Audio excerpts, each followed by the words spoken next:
ಇದೇ ವಿಚಾರ ಈಗ ಅವರು ಪಾದಯಾತ್ರೆ ಮಾಡ್ತೀನಿ ಅಂತ ಹೇಳ್ತಾರೆ, ಬಟ್ ಒಟ್ಟಿಗೆ ಮಾಡಿದ್ರೆ ಒಂದು ಮೆಸೇಜ್ ಬೇರೆ ಹೋಗ್ತಿತ್ತಲ್ಲ ಅನ್ನೋದು. ಈಗ ನಮ್ಮ ಹತ್ರ ಯಾರೂ ಇಲ್ಲಿವರೆಗೂ ಇದನ್ನು ಚರ್ಚೆ ಮಾಡಿಲ್ಲ, ನಮ್ಮ ಬಳಿ ಯಾರೂ ಚರ್ಚೆ ಮಾಡಿಲ್ಲ.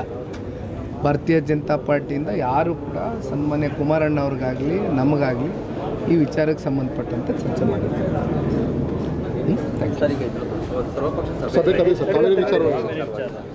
ಈಗ ಸರ್ವಪಕ್ಷದ ಸಭೆ ಬಹುಶಃ ಈಗಾಗಲೇ ನಡೀತಾ ಇರಬೇಕು. ಸನ್ಮಾನ್ಯ ಕುಮಾರಣ್ಣ ಅವರು ಕೂಡ ಹೋಗಿದ್ದಾರೆ. ಎಲ್ಲ ಪಕ್ಷದ ಹಿರಿಯ ನಾಯಕರು, ಮಾಜಿ ಮುಖ್ಯಮಂತ್ರಿಗಳ ಆದಿಯಾಗಿ, ಮಾಜಿ ಮಂತ್ರಿಗಳ ಆದಿಯಾಗಿ ಭಾಳ ಜನ ಇವತ್ತು ಕಾವೇರಿ ವಿಚಾರಕ್ಕೆ ಸಂಬಂಧಪಟ್ಟಂತೆ ಇವತ್ತು ನಿಮಗೆ ಗೊತ್ತಿದೆ, ಇವತ್ತು ನೀರಿನ ಶೇಖರಣೆ ನಮಗೇನು ಆಗಬೇಕಾಗಿತ್ತು, ವರ್ಷದ ಮಳೆಯ ಒಂದು ವಾಡಿಕೆ ಕಮ್ಮಿ ಆಗಿರೋ ಹಿನ್ನೆಲೆಯಲ್ಲಿ ನಾವು ಸಾಕಷ್ಟು ಕೇವಲ ಹಳೆ ಮೈಸೂರು ಪ್ರಾಂತ್ಯ ಅಂಥದ್ದಲ್ಲ, ಅದು ಕಿತ್ತೂರು ಕರ್ನಾಟಕ, ಕಲ್ಯಾಣ ಕರ್ನಾಟಕ ಎಲ್ಲ ಸೆಕ್ಟ್ರಲ್ಲೂ ಕೂಡ ಮಳೆ ಕಮ್ಮಿ ಆಗಿದೆ. ಹಾಗಾಗಿ ನಮ್ಮ ಅಣೆಕಟ್ಟುಗಳಲ್ಲಿ ಏನು ನೀರು ತುಂಬಬೇಕಾಗಿತ್ತು, ಒಳ ಹರಿವು ಏನು ಬರಬೇಕಾಗಿತ್ತು, ಅದು ನಾವು ಅಂದ್ಕೊಂಡ ಮಟ್ಟಕ್ಕೆ ಬಂದಿಲ್ಲ. ಹಾಗಾಗಿ ಈಗ ತಮಿಳುನಾಡಿಗೆ 15 ದಿನ ಪ್ರತಿದಿನವೂ ಕೂಡ 3,500 ಕ್ಯೂಸೆಕ್ಸಷ್ಟು ನೀರು ಬಿಡುಗಡೆ ಮಾಡಬೇಕು ಅಂತಕ್ಕಂಥ ಏನೊಂದು CWMA ಕಡೆಯಿಂದ ಒಂದು ವರದಿ ಪ್ರಕಟಣೆ ಆಗಿದೆ. ಆದರೆ ನಮಗೆ ಎಷ್ಟರ ಮಟ್ಟಕ್ಕೆ ನೀರಿದೆ, ನಾವು ಎಷ್ಟು ನೀರನ್ನು ಬಿಡ್ಬೋದು ಅಂತಕ್ಕಂಥದ್ದು. ಯಾಕೆಂದರೆ ಮತ್ತೆ ಕೇರಳದಲ್ಲಿ ಮಳೆ ಆಗಿದೆ, ಕಬಿನಿ ಜಲಾಶಯ ಮತ್ತೆ ತುಂಬ್ತಾ ಇದೆ.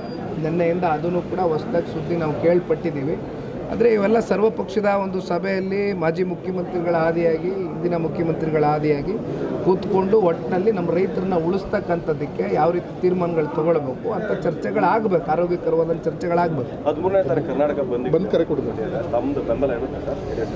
ಈಗ ಈ ಸ್ವಾಭಾವಿಕವಾಗಿ ಬಂದ್ಗಳು ಆಗ್ತಕ್ಕಂಥದ್ದು ಯಾವಾಗ ಸರ್ಕಾರಗಳು ಸರಿಯಾಗಿ ಸ್ಪಂದಿಸೋದಿಲ್ಲ ಅಂಥ ಸಂದರ್ಭದಲ್ಲಿ ಬಂದ್ಗಳನ್ನ ಹಲವಾರು ಸಂಘಟನೆಗಳು, ರೈತಪರ ಹೋರಾಟಗಾರರು ಎಲ್ಲರೂ ಕೂಡ ಬಂದ್ಗೆ ಕರೆ ಕೊಟ್ಕೊಂಡಿದ್ದಾರೆ. ಹಾಗಾಗಿ ನಮ್ಮ ಬಂದ್ಗೆ ಅವರ ಜೊತೆಯಲ್ಲಿ ಜನತಾದಳ ಪಕ್ಷನೂ ಕೂಡ ರೈತರ ಜೊತೆ ನಿಲ್ತಕ್ಕಂಥ ಒಂದು ಕೆಲಸ ಮಾಡ್ತೀವಿ. ಇದೇ ವಿಚಾರ ಈಗ ಅವರು ಪಾದಯಾತ್ರೆ ಮಾಡ್ತೀನಿ ಅಂತ ಹೇಳ್ತಾರೆ, ಬಟ್ ಒಟ್ಟಿಗೆ ಮಾಡಿದ್ರೆ ಒಂದು ಮೆಸೇಜ್ ಬೇರೆ ಹೋಗ್ತಿತ್ತಲ್ಲ ಅನ್ನೋದು. ಈಗ ನಮ್ಮ ಹತ್ರ ಯಾರೂ ಇಲ್ಲಿವರೆಗೂ ಇದನ್ನು ಚರ್ಚೆ ಮಾಡಿಲ್ಲ, ನಮ್ಮ ಬಳಿ ಯಾರೂ ಚರ್ಚೆ ಮಾಡಿಲ್ಲ. ಭಾರತೀಯ ಜನತಾ ಪಾರ್ಟಿಯಿಂದ ಯಾರು ಕೂಡ ಸನ್ಮಾನ್ಯ ಕುಮಾರಣ್ಣ ಅವ್ರಿಗಾಗಲಿ ನಮಗಾಗಲಿ ಈ ವಿಚಾರಕ್ಕೆ ಸಂಬಂಧಪಟ್ಟಂತೆ ಚರ್ಚೆ ಮಾಡಿಲ್ಲ.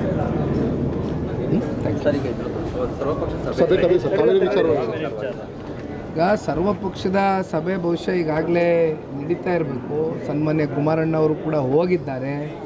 ಎಲ್ಲ ಪಕ್ಷದ ಹಿರಿಯ ನಾಯಕರು, ಮಾಜಿ ಮುಖ್ಯಮಂತ್ರಿಗಳ ಆದಿಯಾಗಿ, ಮಾಜಿ ಮಂತ್ರಿಗಳ ಆದಿಯಾಗಿ ಭಾಳ ಜನ ಇವತ್ತು ಕಾವೇರಿ ವಿಚಾರಕ್ಕೆ ಸಂಬಂಧಪಟ್ಟಂತೆ ಇವತ್ತು ನಿಮಗೆ ಗೊತ್ತಿದೆ, ಇವತ್ತು ನೀರಿನ ಶೇಖರಣೆ ನಮಗೇನು ಆಗಬೇಕಾಗಿತ್ತು, ವರ್ಷದ ಮಳೆಯ ಒಂದು ವಾಡಿಕೆ ಕಮ್ಮಿ ಆಗಿರೋ ಹಿನ್ನೆಲೆಯಲ್ಲಿ ನಾವು ಸಾಕಷ್ಟು ಕೇವಲ ಹಳೆ ಮೈಸೂರು ಪ್ರಾಂತ್ಯ ಅಂಥದ್ದಲ್ಲ, ಅದು ಕಿತ್ತೂರು ಕರ್ನಾಟಕ, ಕಲ್ಯಾಣ ಕರ್ನಾಟಕ ಎಲ್ಲ ಸೆಕ್ಟ್ರಲ್ಲೂ ಕೂಡ ಮಳೆ ಕಮ್ಮಿ ಆಗಿದೆ.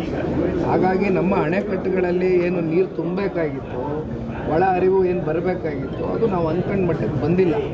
ಹಾಗಾಗಿ ಈಗ ತಮಿಳುನಾಡಿಗೆ 15 ದಿನ ಪ್ರತಿದಿನವೂ ಕೂಡ 3,500 ಕ್ಯೂಸೆಕ್ಸಷ್ಟು ನೀರು ಬಿಡುಗಡೆ ಮಾಡಬೇಕು ಅಂತಕ್ಕಂಥ ಏನೊಂದು CWMA ಕಡೆಯಿಂದ ಒಂದು ವರದಿ ಪ್ರಕಟಣೆ ಆಗಿದೆ. ಆದರೆ ನಮಗೆ ಎಷ್ಟರ ಮಟ್ಟಕ್ಕೆ ನೀರಿದೆ, ನಾವು ಎಷ್ಟು ನೀರನ್ನು ಬಿಡ್ಬೋದು ಅಂತಕ್ಕಂಥದ್ದು. ಯಾಕೆಂದರೆ ಮತ್ತೆ ಕೇರಳದಲ್ಲಿ ಮಳೆ ಆಗಿದೆ, ಕಬಿನಿ ಜಲಾಶಯ ಮತ್ತೆ ತುಂಬ್ತಾ ಇದೆ. ನಿನ್ನೆಯಿಂದ ಅದನ್ನು ಕೂಡ ಹೊಸದಾಗಿ ಸುದ್ದಿ ನಾವು ಕೇಳ್ಪಟ್ಟಿದ್ದೀವಿ. ಆದರೆ ಇವೆಲ್ಲ ಸರ್ವಪಕ್ಷದ ಒಂದು ಸಭೆಯಲ್ಲಿ ಮಾಜಿ ಮುಖ್ಯಮಂತ್ರಿಗಳ ಆದಿಯಾಗಿ, ಹಿಂದಿನ ಮುಖ್ಯಮಂತ್ರಿಗಳ ಆದಿಯಾಗಿ ಕೂತ್ಕೊಂಡು ಒಟ್ಟಿನಲ್ಲಿ ನಮ್ಮ ರೈತರನ್ನ ಉಳಿಸ್ತಕ್ಕಂಥದ್ದಕ್ಕೆ ಯಾವ ರೀತಿ ತೀರ್ಮಾನಗಳು ತೊಗೊಳ್ಬೇಕು ಅಂತ ಚರ್ಚೆಗಳಾಗಬೇಕು, ಆರೋಗ್ಯಕರವಾದ ಚರ್ಚೆಗಳಾಗಬೇಕು. 13ನೇ ತಾರೀಕು ಕರ್ನಾಟಕ ಬಂದ್ ಕರೆ ಕೊಡಬೇಕು, ತಮ್ಮದು ಬೆಂಬಲ ಇರುತ್ತೆ.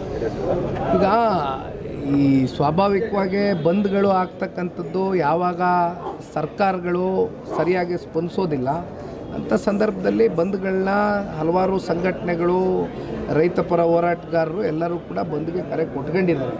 ಹಾಗಾಗಿ ನಮ್ಮ ಬಂದ್ಗೆ ಅವರ ಜೊತೆಯಲ್ಲಿ ಜನತಾದಳ ಪಕ್ಷನೂ ಕೂಡ ರೈತರ ಜೊತೆ ನಿಲ್ತಕ್ಕಂಥ ಒಂದು ಕೆಲಸ ಮಾಡ್ತೀವಿ. ಹೆಚ್ಚಿನ ವಿಡಿಯೋಗಳಿಗೆ ಪ್ರತಿಧ್ವನಿ ಯೂಟ್ಯೂಬ್ ಚಾನೆಲ್ ಸಬ್ಸ್ಕ್ರೈಬ್ ಮಾಡಿ, ಬೆಲ್ ಐಕಾನ್ ಕ್ಲಿಕ್ ಮಾಡಿ.